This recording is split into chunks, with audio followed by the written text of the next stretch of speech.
Économique igizwe n'abantu uragize inclusion sociale inclusion ya société muri économie nta économie office mu bisanzwe économie ni iki ni échange de droits de biens et de services no kuvuga yuko ndaguhaye ico ngurisha fata exemple n'abantu batanu wowe Pascal uyu ni Manuel uyu ni Maria acuruza ibintu ndaguhaye Pascal nawe urampaye ibyo ucuruza mpaye ibiharage ndakuguriye impuzu mpaye intebe ndakuguriye nguriye impuzu rero abo bantu tano ingene abazungu bateye imbere ino iburaya birateye ubwo biragoye kubona umuzungu akenye amwe kari wawunda n'urumogi kubera iki they understood the philosophy of the economy kuko tuvise the philosophy of the economy first of all ubutakaye the philosophy of the economy is a biblical Judeo-Christian philosophy ukuvuga ko turi obligé guteza imbere ikiremwa muntu kwahamagariwe ku Imana ikiremwa muntu en fait niyo foundation tuzobivuga igituma nabijyana ariko nababwira vya droit de l'homme ivyo nivyo batanguriye ko basanze ko bari obligé ko ikiremwa muntu gitera imbere niyo fondation ya economy of the west nico gituma bose baciye baduga batera imbere ico basanze ko bokunga abantu bagahura ivyo bakora byose bagahura dufate exemple sinzi ko mushobora kunyumva neza exemple nuko imiliyoni 15 na zitatu z'abarundi bafite ico bariko barakora dufate la population active dufate 8 millions y'abarundi bahuze bose bechange niho bahuza bose toute une journée bahuze bose bechange ico bakora cyose nuko ko Pascal azoba yarahuye na Maria azoba yarahuye na Joseph azoba hano bechange rero babyize gutyo baca babona yuko ibikenewe ari ibiki first Maria Pascal ari Ngozi ntuze ari Gihanga uwunda afise imbata ari hehe uwunda afise imiceri ari hehe uwunda afise inka hehe bashobora gukomunika à moins cher chamere barareduza les coûts barondera ukugene bo communica la communication ne kuvuga ko ndiko nda telefona nkoresha limiter it must be very cheap ino utelefoniye muri Amerika muri za Canada uri kura telefona moins cher urashikira umuntu mukaganira ikintu ugasanga ari moins cher en fonction ya revenu si kuvuga ko batashaka amahera batoguca menshi they know why they are doing it icya kabiri uteweza kumushikira no kuvuga ko ufise zanka canke ya mata canke za ngurube canke za mbata canke za nkoko uri Kirundo ukashaka kuzijana Makamba à 200 km il faut kuhashikira à moins cher et très rapidement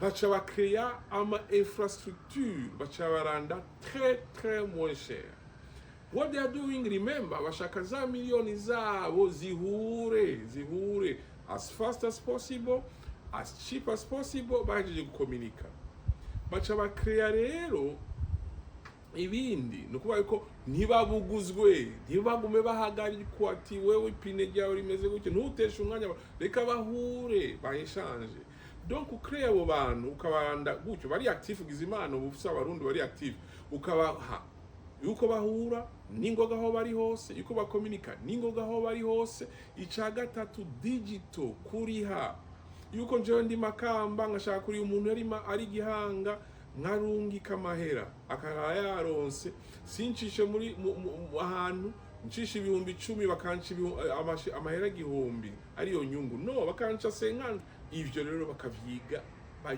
purpose of building an economy.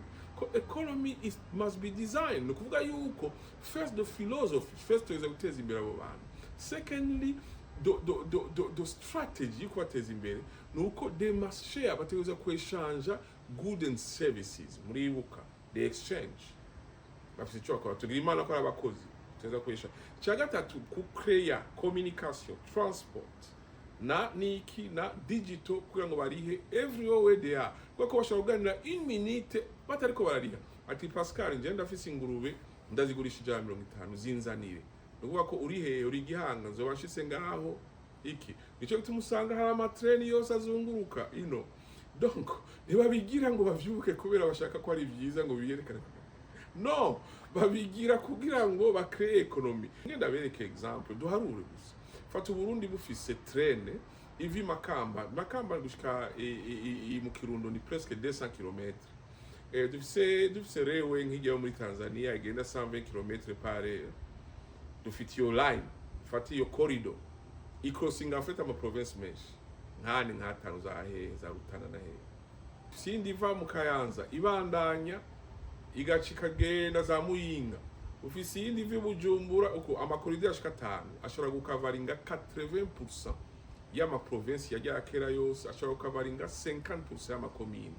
Donc ufise usanga mu bisanzwe ari réseau y'ayo makoridor igize réseau ya train connectinga ama activity y'abantu bashika plus de 10 millions y'abarundi. No kuvuga if you make it cheaper, nkuko inobona mu Bigi par exemple bafise combien 8000 km, c'est 0 km ya 50 à 100 euros ushobora kuzunguruka ukwezi kose. Uravye n'umushahara wa 20 midi baba. Donc yumvire babigira kubera ikibabigira ngo ntibashaka kubaca amahera abantu. No, they want to create abo bantu kugira ngo bahure bechange in terms of labor, in terms of goods and services baba bafise. Then baje ku establish izo 10 millions. Oh my goodness, ntuharura fata izo 10 millions zihuye ku mwaka, exchange izo zifise fata 10 millions fois 10 millions exchange na mamiliyari y'ama exchange yabayeho ku mwaka. Uchugwiza n'igiciro moyenne c'igihumbi peut-être besha whatever they can exchange. That's what is good. Now baba bakunda ivoka, now bakunda uburobe, now bakunda ifana, now bakunda iki. It doesn't matter as long as is their need. Gwiza la moyenne igihumbi utusanga ni des milliards uchugabura $. Dufate même gwiza 10% moins kuko en fait dufate ko batahuye bose dans une année bahuye ari 10% abantu bahuye uza gusanga ekonomi yacu ciba autour ya 300 milliards de dollars américains kubera izo infrastructure navuze sur une place dushize en place. Nivyo rero abanyafrika tutaramenya. Ekonomi teza kugira philosophie, une obligation morale. Ubwa kabiri infrastructures, ubwa gatatu karirizinga abantu bakeshanja. Si ibintu twokubaka ngo is very nice, no, it's an obligation. Donc so vereka ko all our life is biblical, my dear, but mvuze ko chumengo mvuze no am pasteur, oh sino mo pasteur, I'm sorry. Donc ivyo niho babikuye ngaho basanze bace batera imbere. Dufate umuntu ari mu Kamenge yicariye ngaho afashe ayigiriye mu Buyenzi, yiguriye ibintu vy'imiliyoni 10, yinjiye muri trene aciye Gitega, trene mushikanye mu Gitega nko mu minota 40, haragurishije afashe ibindi aguze Gitega abishoye Makamba, avuye Makamba amanutse Bururi, atoya amata arimanukiye Bujumbura. Uyo munsi wenyene izo 10 millions ziwe zivyaye miliyoni 3. Yumvire miliyoni n'imiliyoni z'aba bantu yumva ko bazokenera akazi. Yumvire leta muri iyo economy ya 300 milliards. This is not a dream, is not a dream. This can be very, very well done. Nukuvuga yuko anyu tugira economy abantu bose baca batunga. Pouvoir dashika duga. Hama gacaza za foreign direct investment. Abazungu batubesha ko ari byo twotangura ko. Oh yeah, nushobora kuzana foreign direct investment where there is no any economy in the first place. Kuko ntibishoboka ntibafise pouvoir d'achat. Il faut que twega Africa biri mu gitabo nanditse Africa the rising economic power. We have first to build local infrastructure, 4 of them. Digital one, kumakinga sure ko twechange amahera hakuja babigira muri Kenya cyangwa izo za limitaire à moins cher possible. Train railways contourna hose, our goods and services as cheap as possible. Mvyuse ngafata ati njewe haji Makamba hazimbutse, haji mu Rutana hazimbutse, inka zirazimbutse, haji aho en fait ay Burundi mu Rutana ushobora kugenda ukaronka inyana iri mu nshere uyijanye gusa Bubanza uyigurisha double. Abantu bakazunguruka bagira amahera caduga cyane, abantu bakagira ubuzima bwiza, amataxi kwinjira mu Burundi fate ntiturakwiza n'umuriyari w'amadolari w'amataxi ntayo turakwiza. Nubwo yuko dufise economy ya 300 milliards de dollars Amerika, none wowe imvura yuko taxi nizogwizwa ni inshuro 10 Burundi buca butunga. Rero nihe twokura ayo mahera kuri ngo twubake izo infrastructure? This is a very good question. Utwo kuyumvira nibijya navuze Amerika mwasinyanye yo bikubakira chemin de fer ye corridor igizwe corridor zitanu rezo ya 500 km yo covering Uburundi 80% échange zose à moins cher and integrated kuba 500 km yo covering Uburundi bwose because you will be linking 8 million active Burundians in the economy in a very cheap way. They will exchange everything, and then economy is booming so fast. Abandi baca baza biruka barondera iyo economy. Hari abantu birukira mu Swiss kubera bitunganije ari bake. Mu Bubirigi bashyize kuri 500 milliards de dollars américains kubera izo infrastructure. It's all designed. Sikuwa ngo kubera asa yera. Oh yeah. Square yera. He understood the philosophy that everyone must have freedom you could exchanging out what he produce. Atuza kugira kufashwa ama infrastructure. Biravye 500 km ya train ashobora kurenga 3 milliards de dollars américains. À 4 milliards. Nukuvuga ko 3 milliards de dollars américains yoza la chemin de fer contourne l'économie Burundi hose. 3 milliards de dollars américains. Kandi chemin de fer iri high speed 120 by hour. Nukuvuga wozuguruka Burundi ukagaruka ugasubira ukagenda ukagaruka umunsi umwe. Very good.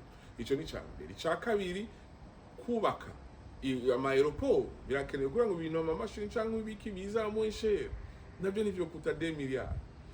Kubaka digital kuriya system digital nizo za limited cyangwa zande zikaba strengthened zigira imashini zikomeye internet kabiriho 24 hours idacika.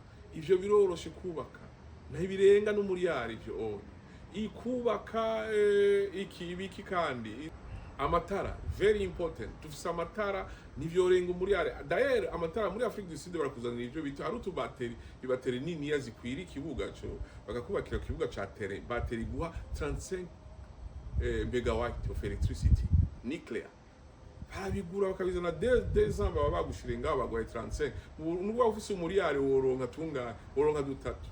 You can electrify the whole city. Amahera ava hena ho dufise umutahe nyine cyubahiro twemera akunda igihugu aya byitweretse 250 miliyari dufise abanyamerika nitubabwire ati teka chukua utu na dukawiza reka to connect economy yacu ikiza. Oh my goodness, kiza abarundi barakora mbenye ni murabona je nciye mu Buyenzi ukabona umuntu ahondi cyuki kuva mu gitondo gushika 18h niho urabira umukozi arahonda ikintu kabisa ntahagarike umurimyi. Oh my goodness, nibikoko abarundi mu gukora ugiye ukabona umuntu anyonga ikinga kuva mu gitondo 6h du matin umva umuntu yavyuse saa 10 ariko anyonga ikinga gushika saa 2 saa 1 arujya nyene no mu binogo agaca mu binogo. Oh man, dear my goodness. Nukuvuga yuko abo bantu rero bahaye ni babandi nyene ava ku ikinga ejo kagura ipikipiki ejo kagura umuduga ejo kagura inzu niba abantu usanga nyene bateye imbere mu myaka 10 ivyo bintu byose biriyo. Murakoze cyane, tuzobandanya ivyerekeye economy. Subscribe, musharinge, tugume tuvuga ikintu cyo kubaka igihugu cyacu, cyo kubaka Burundi, cyo kubaka Grand Lac. Ivyo is a call from the Lord. We have no choice, especially twege twemera umukama kugira ngo tuzana ubuzima. C'est une obligation. Tuzovuga ibikurikira Imana igituma ari obligation. We have no choice. Yuko abarontu bateza gutera imbere. We don't live by accident. We don't come from matters and energy. We don't come from Big Bang. We've been called for a purpose. We will die after the purpose. In between birth and death, there's a purpose. Strategic partnership n'abanyamerika. Amerika ni igihugu gikomeye cyane. Mu Amerika mu bisanzwe yateje imbere ibihugu byinshi. Dufate 1948 ibyo bita Marshall Plan. Nayo yari strategic partnership hagati y'Abaeuropéens n'Abanyamerika. Amerika yazanye amahera irarungika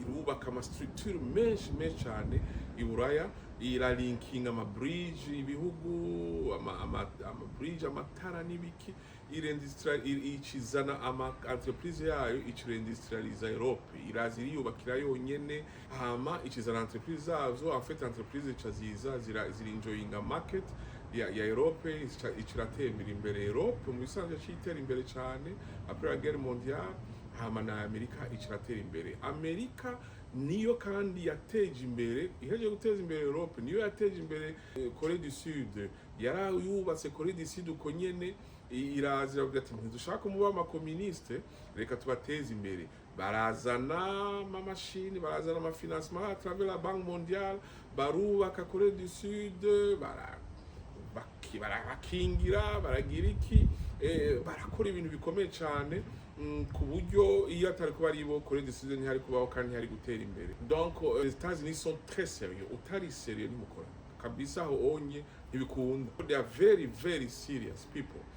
Kandi bashaka kubona how serious you are, they will follow you really. Nibaje ngo bakwe-exploiter, abantu baguma bavuga ngo baje ku-exploiter abarundi cyangwa abakongo, is up to you. Utari serious then you can have problem. Ariko uri serious about that then mushobora gukorana. Nibo bubatse Corée du Sud, nibo bubatse Japon 1950, bubatse Corée du Sud 1960, hagati ya 50 na 60, bubatse Japon hagati ya 1950 na 1940, bazanye à travers la Banque mondiale, zero interest rate, billions of dollars. Barazana barubaka, bazana teknoloji yabo, bazana ba expert babo, baravuga ati ntidushaka ko muba abakomuniste, twege dushaka tuze bubakire, tugume ngaho tubakingire. Barabikora, barubaka. They are very serious. Donc is only partnership, public partnership, strategic partnership. Ibari leta ivuganye n'indi leta, singa entreprise. Haro difference rero ubunye y'ama entreprise yaza mu Burundi akakora uko yishakiye. Ubunye ni igihugu Etazini gishaka gukora n'u Burundi, kigashaka kurungika abantu bagaca bumvikana ati muzodufasha muri santé, muzodufasha mu maminere n'ibiki. Iyo bari strategy nziza cyane, iyo vraiment muri serie abarundi bari serie boca batera imbere cyane gose. Dampo kandi Amerika niyo yateje imbere, Amerika niyo yateje imbere Ubushinwa. Avant 1970 Ubushinwa bwari bukenye, bari bumeze nka Cuba, hariho embargo, ntaho bashora utuntu twabo. Ariko Amerika rero kubera bagwana na Vietnam bararuha, baza kusaba Ubushinwa bwafasha Vietnam ati turabasavye ni muhagarika ingwano. Bayita en fait une nuit qui a changé le monde, aho umuperezida wabo yaja kubayo, agiye kubayo amari une semaine, ababemeza nabo bamubwira ati okay turahagarika gufasha aba Vietnamien, ariko natwe ni mudukurure embargo dushora utuntu ducuruza. Barasinya, ariko abanyamerika bavuga ati natwe tuze twinvestise ngaho. Ati ni sawa, bacha baraza barinvestisa kuva 1970 gushika ubu. Amerika yamaze kuinvestisa mu Bushinwa 200 milliards de dollars américains. Technologie byose byavuye muri Amerika. Donc it seems that United States is designed to develop other countries.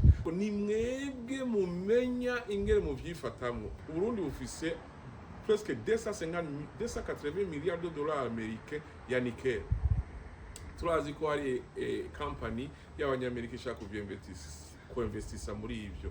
Turazi ko dufise ibintu vy'amaterare, dufise amakolton vyinshi amamiliyari n'amamiliyari. Niyumvira ko Burundi cyo bwogira ngene bagize neza, bagira approach ya Etazini ni nziza cyane. Niyumvira ko boraba bakavuga ati okay Etazini twege dufise 280 milliards de dollars américains nickel, reka tubahe 50 milliards de dollars américains, hama mutwubakira ibintu vya 20 milliards dufate. They can do that. Abanyamerika icyo bagira bazana imashini bakubaka Burundi mu myaka 5-10 buba buri moderne byose hose, nta kiba kibuze industry bakazubaka ibintu nk'ibyo. But we have to be serious. Icambere baranga corruption, ifo ko corruption igabanuka. Icakabiri bashaka kubona ko turi honesty. Hard workers turabambere, turakora cyane. Icyo bazo kidushimira cyane. Rero ifo yuko tutavuga duti bimbe baduha mahera, bimbe batwubakire, twumvikana aho bimba batwubakire. Ivyo bizoca bituma Burundi butera imbere n'ingoga cyane, kandi Burundi bukingigwa. Ushobora kubasaba ko bubaka ama aeroport hose ma province, barabishoboye, samahera menshi basa ama province, tusikadusaba ama province make bashobora kubaka amabarabara, dushobora kubaka izi amatrain azunguruka hose. Abashaka kugura ico gitabo ngiki Africa the Rising Economic Power, ni gitabo twanditse ca Africa cerekana ugene dushobora gutera imbere cyane, cerekana neza uko ujya kurambaza yuko États-Unis ari nziza guteza imbere muri Afrika kuruta Ubushinwa. I do believe yuko États-Unis yoruta Ubushinwa kuko États-Unis ije guhindura izanya ama entreprise yayo, iraza igaca investisa ikazana ama entreprise, ubuzima bw'abanyagihugu bugahinduka. Ubushinwa buraza bukubaka bien sûr, ariko hose bwaciye ntibwahinduye ubuzima. Donc it's up to us. Do it serious with the Americans. We must hold on that one. En fait, tukadebata, tukanabaruta mayeri, tukabwira ati dushaka mu myaka 5 mwe mubatse ibintu bitanu. We want our economy, our active people, active people to exchange goods and services. Oh my goodness, economy yacu izoca iba iya mbere. Ntibizofata n'imyaka 10. Murakoze kandi tuzosubira.